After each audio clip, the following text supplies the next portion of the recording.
On the corner of this city street, there's something special happening. To see this kind of crowd with this kind of sign in front of us, this is unbelievable.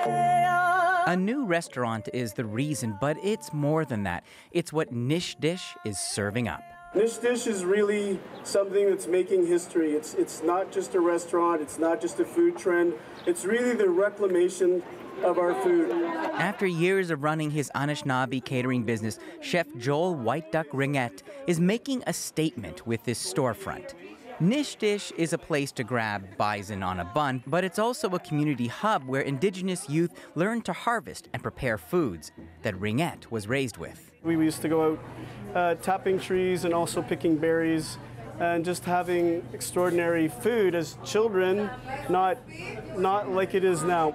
Which is why for Ringette, Nishdish is about food sovereignty, sourcing and cooking with the ingredients his ancestors ate. There are limits. To serve elk, he can only use farm-raised, federally approved meat.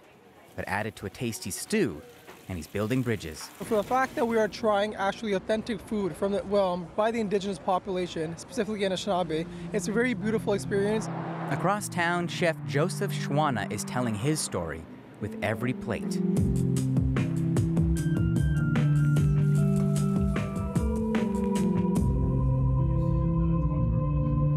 It starts growing up Odawa on Manitoulin Island, using French-style cooking techniques to transform humble ingredients.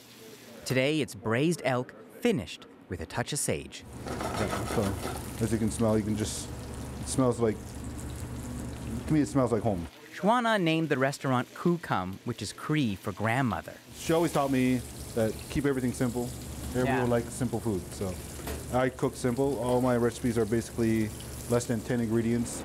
Recipes that include a seal tartare starter. We know there will be a little bit of people that will be upset about it, but it's part of the northern community's culture and what they ate. So we're trying to pay homage to them as we do with everything else.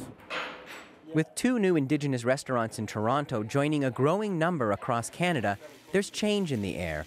Both chefs credit the Prime Minister's apology and the Truth and Reconciliation Commission. It's one of those things where you heal from it, and this one of the ways is showing your pride, your history, your heritage. In Vancouver, customers come from as far away as New York City for a meal at the Salmon in Bannack bistro. My partner, for my birthday, asked me where did I want to go for dinner, and I could think of no better place than Salmon in Bannack, and so we flew here for dinner. As the debate around cultural appropriation continues, more and more Indigenous chefs are reclaiming their culinary heritage, adding flavors missing from Canada's food scene. So if you look around here, there's all kinds of cultural food places. This is one of the very few places for the host nations to offer what we have here to the people around us. And that's the first thing we did when the newcomers landed on our shores. We offered them food. Eli Glassner, CBC News, Toronto.